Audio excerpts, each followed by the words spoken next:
Mr. President of our great institute, the chairman of this occasion, our honorable minister, the boss of my boss, members of the governing council, the body of fellows here present, the registrar of the institute, ladies and gentlemen. It's my pleasure to be here, and thank you very much for considering me worthy to be invited as a speaker. The organizer have invited me to speak on the first sub-theme of the conference, Nigeria Infrastructure, Deficit, and African Continental Free Trade Area. What connections, what solutions? In other words, we shall be engaging ourselves on the nexus between AFCFTA and infrastructure deficit. Mr. President, sir, you will remember that in May 1963 in Addis Ababa, Ethiopia, that is the Organization of African Unity, was established with 32 governments, signing the treaty. It was the first regional body in the continent. The OAU later transformed into African Union in 2002, and now has all the 55 countries in the continent as members, without prejudice to the recent suspension of Sudan.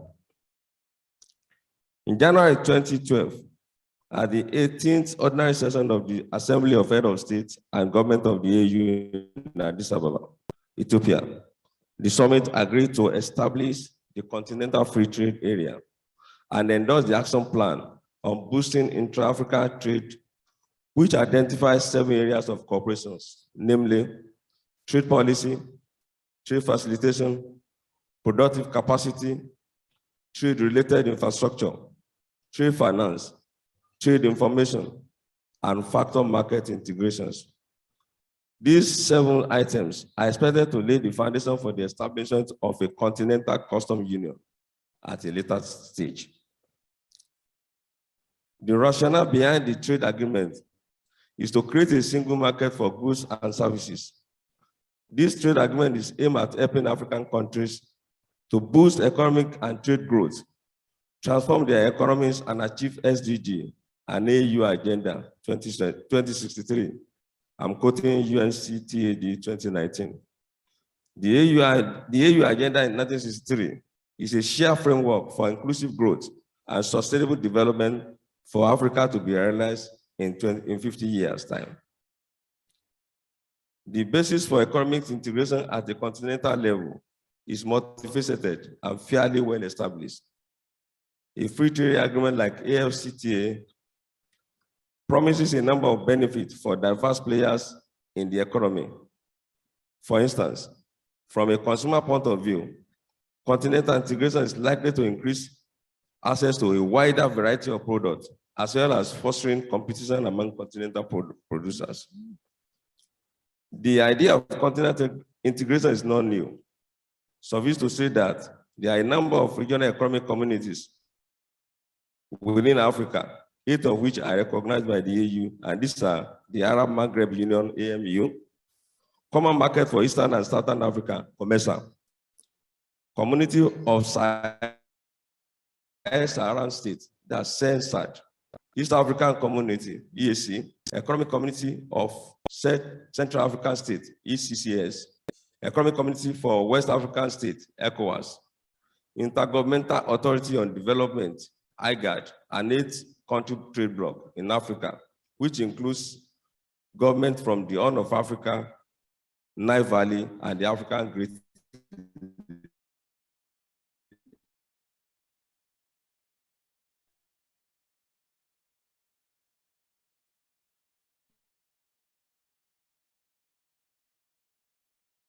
Lakes.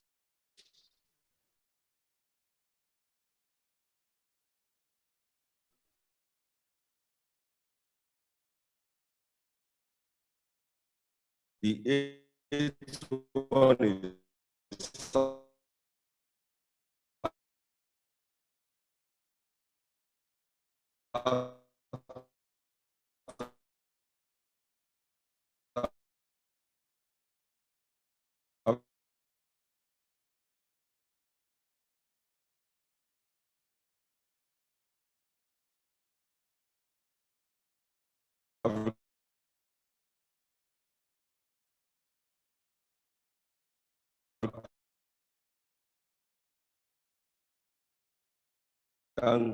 Development Community, SADC, measured by the number of countries participating.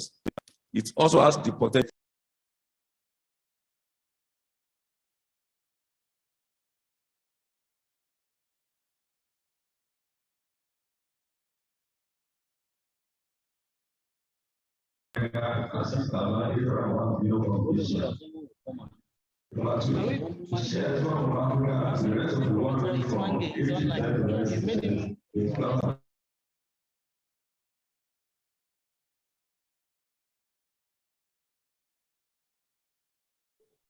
intra-African, I'm quoting USCTA, I'm still quoting it. The inter-African export was 16.6% of total export in 2017, compared with 68.1% in Europe, 59.4% in Asia, 55% in America, and 7% in Oceania.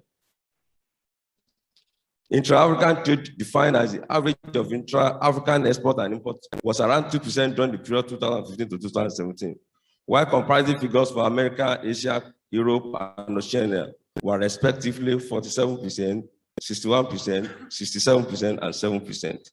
In 2016, intra-African regional economic community trade was highest in SADC, that is $34.7 billion, followed by CENSAT, $18.7 billion, ECOWAS, $11.4 billion, COMESA, $10.7 billion, EAC, $3.1 billion, IGAD, $2.5 billion, and ECCAC, $0.8 billion. With regard to the share of intra-regional economic community trade in total trade in Africa, in 2016, there were deeper level of percentage. IGAD at 49%, EAC at 14.3%, and ECCAC at 17.7%. The 10 leading African exporters in 2015 were Eswatini 7.6, Namibia 52.9%, Zimbabwe 51.6, etc. On average, applied tariff rates to intra-regional economic community members amount to 7.4% in CENSAT, 5.6% in ECOWAS, 3.8% in SADC, 2.6% in AMU, 1.9% in COMESA, in ECCAC, 1.6%, and IGAD, and 0 in EAC. Sub-Saharan Africa is the largest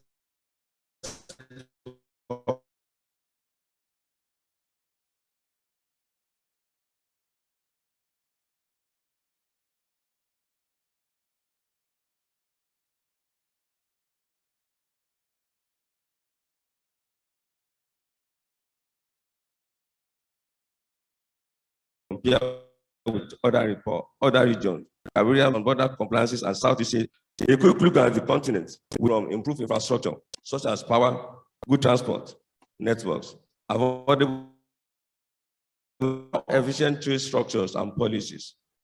Conversations around tariff and taxes are always clear, and there's enhanced certainty around trade policies and their implementation. If these variables are the major catalyst of intracontinental trade in this other region, one would then not be surprised by the similar low level of trade among African nations. This is a visible imbalance of the required variables, and most African countries are still in the drawbacks of the demand infrastructure deficit and policy to implement given the present structure. Moreover, the continent has constantly operated on a faulty trade equation.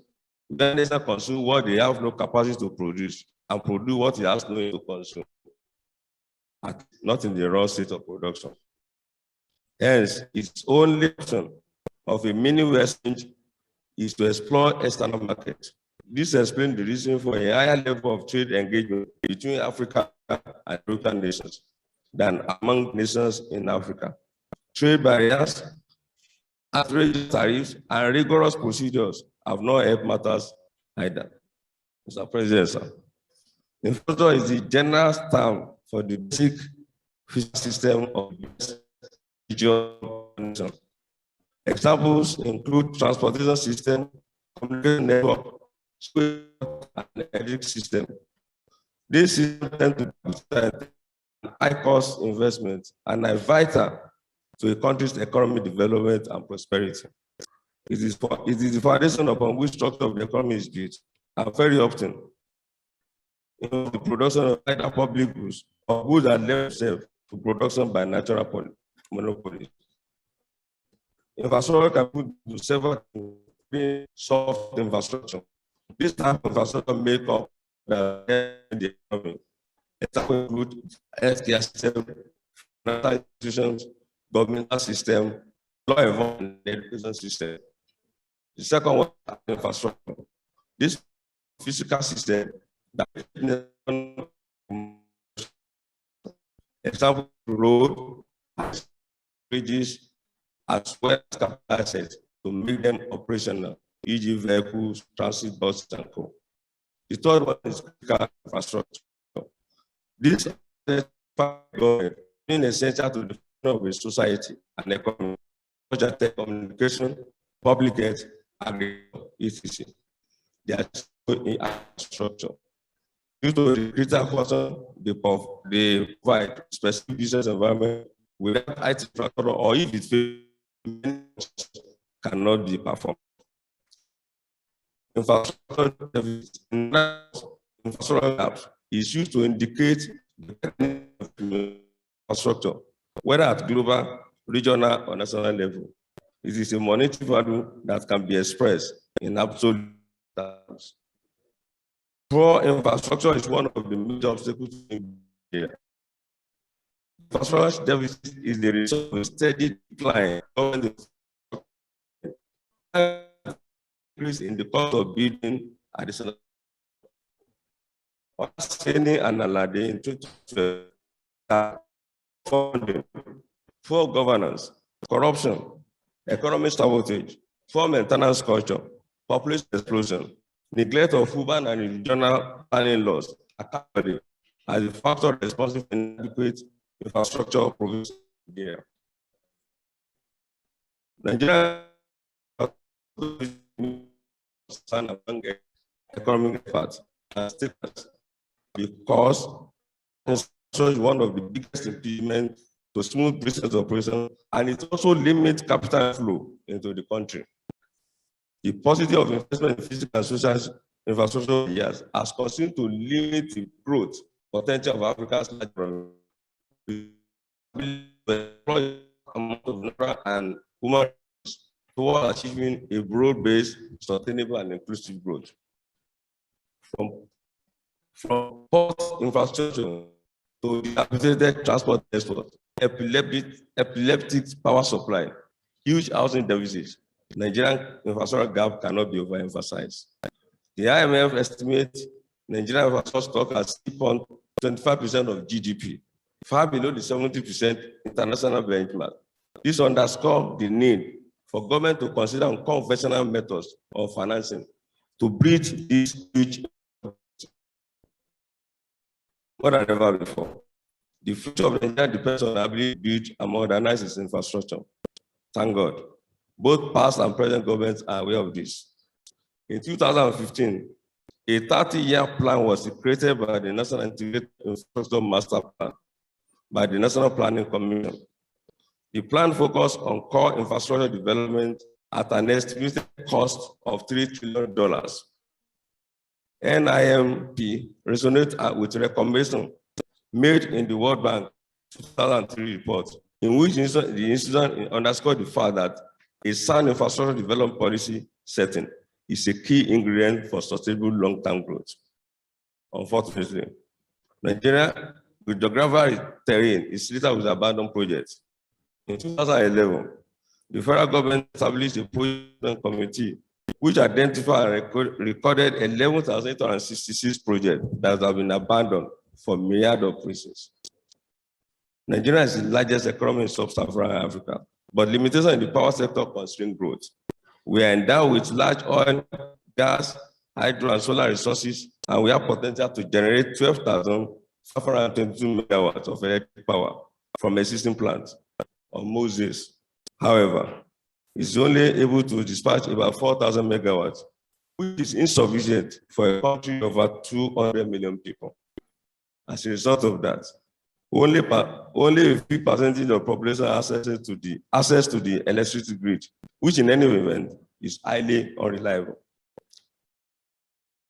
Secondary power systems, mostly diesel power generators, are common, and most factories rely at great expense on their own energy generator. The absence of reliable electricity power is a major constraint on the cost competitiveness of Nigerian products and industrial space. The creation of a natural power infrastructure that would deliver efficient and reliable power will result in economies of scale and lower cost of production. The advent of COVID-19 pandemic really exposed the Nigerian healthcare delivery system. The present infrastructure is mostly one and need extensive upgrading, having been built mostly around the independence of Nigeria and left to rot over the years for lack of maintenance. For example, UCH Ibadan was commissioned in 1957, LUT was commissioned in 1962, and UBTH in 1973. Accredited in 2016 reported that after 2015, there are more than 3,500 healthcare institutions in Nigeria, with about 27% being owned by the public sector. Accredited also said in 2016 that it's imperative for Nigerian tertiary healthcare institutions to explore, that it's imperative for Nigerian tertiary healthcare institutions to explore innovative approaches for closing the yawning healthcare infrastructure gap, and that this can be achieved by exploring mutually rewarding partners with the private sector to drive healthcare infrastructure delivery projects. Policymakers in the public sector, healthcare institutions should identify variable expansion projects that will significantly contribute to growth objectives through alignment with market demand and supply trend. There are estimated 197,000 kilometers of federal roads in Nigeria, yet less than 18% of these are in good condition. Rising traffic volumes exacerbate the situation by creating congestion and delay that have predictably adverse economic consequences. Lagos State government estimated in 2015 that living with frequent traffic gridlock in Lagos has an estimated cost of $1.7 billion per annum. Mr. President, Nigerian infrastructure deficit and African continental free trade. What is the connection? We try to unravel some of the connections, sir. Infrastructure is basically the base in which economic growth is built upon. Roads, water system, mass transport, airport, and utilities are all examples of infrastructure.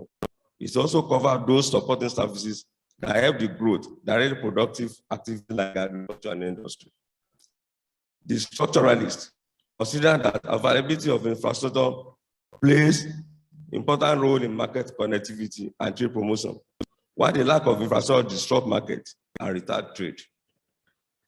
According to Ahmad in 2015, he said, and his colleagues, infrastructure makes a huge difference in the process of development and the comparative edge of an economy, particularly in trade. Countries with better infrastructure, such as Singapore, Hong Kong, and Hong Kong, perform well in international trade and punch over their weight, while other countries with weak infrastructure, such as Pakistan, perform poor in the external sector. This means infrastructure is crucial to trade promotion and global economic integration. Despite the fact that infrastructure affects the cost of production and level of trade, according to Clark in 2000, many international trade theorists overlook the role of infrastructure. Traditional international trade theorists assume zero transportation and energy costs, which hardly justify the realities on ground, especially at a time when infrastructure services play a dominant role in the region as well as international trade. Oakman and assistant in 2008 argues that 10% decrease in transport costs increased trade by 6%, while 10% increase in overall investment in infrastructure contributes 5% to export in developing countries. On the other hand, lack of infrastructure increases the cost of production, reduces profitability, and causes unnecessary delay in economic activities. There is therefore no gainsaying in the fact that improving infrastructure offers a comparative advantage of production as it reduces production costs and increases the comparative prices of the product to be exported. We can learn from the problem we currently face as members of ECOWAS, which was set up to promote economic cooperation among member states and promote economic development by developing a free trade area and adopting a common external tariff, much like AFCTA. Despite this, integration policies, infrastructure issues remain a hindrance to achieving the goals for which this agreement was established. For example, the difficulties in transporting goods within ECOWAS remain a hindrance. In an example started by a UN report, a trader imported leather from Hamburg in Germany to Lagos in Nigeria and paid $960 for a 40-foot container. However, to transport the same container from Lagos to Tema in Ghana cost $1,560 due to transportation challenges. The state of infrastructure does not. The state of infrastructure does not affect the transported goods, but also affect business owners and their ability to be competitive. The infrastructure problem is so poor that private individuals and business owners have to take the initiative and invest their resources to construct roads leading to their factories, dig boreholes, and generate electricity to facilitate production and logistics.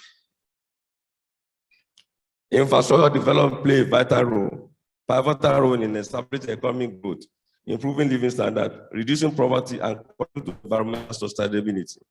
Between 2019 and 2013, Nigeria has invested a paltry $664 per capita per annum in infrastructure, which translates to 3% of the GDP, compared with the average investment of 3,060 or 5% of GDP in developed countries. This has widened the country's infrastructure gap and has been a major impediment to economic growth. According to Moody, a leading rating agency, Nigeria's infrastructure gap is estimated at $3 trillion, which is 6 times the size of its annual GDP. This poses a major funding challenge in the face of current fiscal imbalances.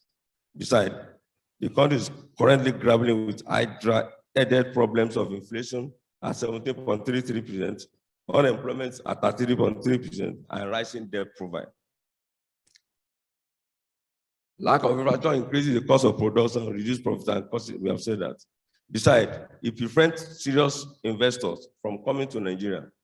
For example, Toyota Manufacturing Ghana company started first vehicle assembly by Japanese company in Ghana this year with manufacturing of Toyota Hilux. The company also planned to start SKD production of Suzuki Swift Compact in 2022. Moreover, the South Korean car manufacturer Hyundai Motor Company and Kia Motors will start up car manufacturing units in Ghana by the end of 2022. Ghana has also announced that it will offer car making companies like Volkswagen and Nissan tax breaks of up to 10 years in a bid to attract automakers to the West African economy. In totality, it is estimated that Ghana Auto Development Program will create 6,600 manufacturing parts jobs in Ghana. Why is Ghana so attractive to this manufacturer? One may ask. Simply because they have a better infrastructure than Nigeria. Nigeria is said to be the biggest economy in sub-Saharan Africa. And by the letters of the AFCFTA, which Nigeria is a signatory to, I won't be surprised if the target market for all these vehicles is Nigeria. Closing the infrastructure gap will help the economy to foster industrial development, generate employment opportunities, and it serves as catalyst for growth. The solutions. Mr. President, ladies and gentlemen, the current fiscal structure of government is characterized by low internal generated revenue, undiversified economic export earnings, rising recurrent expenditure profile, high cost of governance, wasteful way of life, etc. And all these have contributed to the reliance on borrowings with attendant high cost of servicing. It has been estimated that a large percentage of our country's revenue is used to service debt. In fact, Professor Doyin Salami mentioned that it was yesterday that it was 97.7% of our revenues, what we are using to service the debt. Our government needs to explore unconditional method of financing to build the huge infrastructure deficits. To my mind, the effort of the present administration in tackling the infrastructure in Nigeria is commendable. No government in the history of Nigeria has been more committed to upgrading infrastructure facilities in this country as this government has done since 2015. The federal government has tackled our infrastructure challenges with a combination of improved capital budgeting and implementation. Initiatives such as public-private partnership model, concessioning and privatization of state-owned enterprises, raising of sukuk model funding to road projects. All these efforts, to my mind, are commendable. A reduction in the country's infrastructure gap will not only boost economic growth, it will also give the country a competitive advantage under the FCTA agreement. In February 2021, President Muhammadu Buhari approved the establishment of public partnership infrastructure company named Infraco, with an initial capital size of 1 trillion naira, which is expected to grow to 15 trillion naira in assets and capital over time. The approval by Mr. President to establish Infraco has confirmed the sincerity of the President and his determination to put Nigeria in the right direction as far as upgrading the country's infrastructure facility is concerned. The establishment of Infraco is expected to attract private sector participation in the nation's quest to bridge its infrastructure deficit that are necessary for the growth across all sectors of the economy. My policy recommendation and conclusion, Mr. President, ladies and gentlemen. A discussion of this nature will not be complete without some policy recommendation and conclusion. Hence, I hereby submit the following for our policymakers, all in a bid to improve in our joint effort to make Nigeria a worthy place to live. As I earlier mentioned, Olaseni and Adede identify poor funding, poor governance structure, corruption, economic sabotage, poor maintenance culture has been of our infrastructure decay. My first policy recommendation, therefore, will be for all of us, both the government and the people, to turn a new leaf and turn all these vices into a better way of life. That is to turn into a virtue. Turn our vices that Olaseni has mentioned into virtues. Number two, sometimes ago, the federal government of Nigeria issued sukuk to finance some road projects in the country. For ease of understanding, sukuk are Sharia-compliant financial certificates, through which investors gave partial ownership on the usual assets until maturity. The Minister of Finance, Budget and National Planning, Mrs. Zainab Ahmed, said recently that the sum of 669 billion was raised from the Nigerian capital market through different issues of sukuk bonds. This financing was used to construct and rehabilitate 44 roads across 6 geopolitical zones in our country. Judging by the sources of this mode of financing, one can only encourage government to go for more, as this will close our infrastructure gaps all the more and deepen the nation's capital market. Number three, in August 2021, the Federal Executive Council approved the reintroduction of toll collection system on some selected dual motorways across the country, with virtue paying between 200 and 500 toll per trip, depending on the vehicle type. I'm fully in support of this policy, provided the money realized will be plowed back to maintain the roads and make our roads safer. I rather spend 200 naira as toll-free from Lagos to Ibadan, rather than spend 5 hours on a journey that's what not ordinarily take more than 1.5 hours. In the face of dwindling resources, government alone lack capacity of shouldering the responsibility for taking care of all our infrastructure. Quid pro quo is the right Latin phrase. To whom what is given, much is expected. Nigerians are not averse to paying for facilities they enjoy. What they dislike is when they don't have value for their money, or when they notice that their money finds its way into private purse. Number 4, Mr. President, sir. One of the major crucial functions of Nigerian security and civil defense corps, apart from protecting life, is to protect specifically our national asset from vandalism. The corps is thereby recommended to be strengthened, both human and material resources, to enable it to perform its statutory functions. Number 5, the federal highway system of Nigeria, also known as truncated national roads, connect the economic and political center within the country. In addition, it links Nigeria with its neighboring countries. These roads are constructed and maintained by federal government of Nigeria through Federal Ministry of Works and FEMA. I recommend that responsibility for the maintenance of these trunk roads, and indeed some of our national assets under the supervision of the federal government should be transferred to the state government in whose jurisdiction such assets are domiciled. The state governments are closer to these assets and they will be able to maintain them better.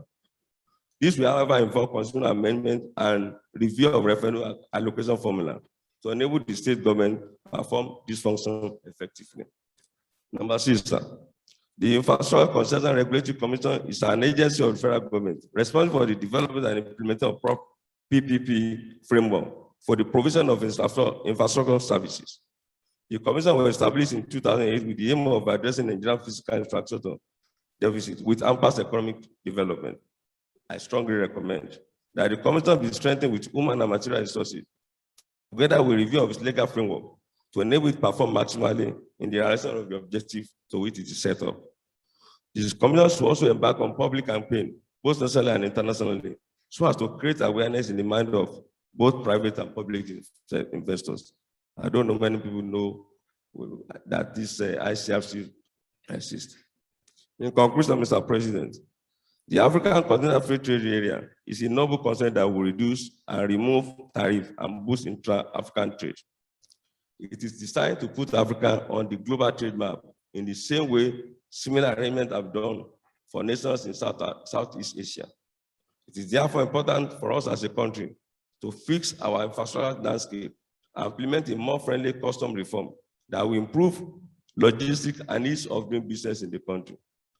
This will enable us as a country to take better advantage of the agreement, apart from turning our great country into dumping ground. African policymakers must prioritize investment in regional infrastructure so as to catalyze integration and facilitate intercontinental trade. Like World Bank said, a sound infrastructure development policy setting is a key ingredient for sustainable long-term growth. I thank you very much for your kind attention, sir.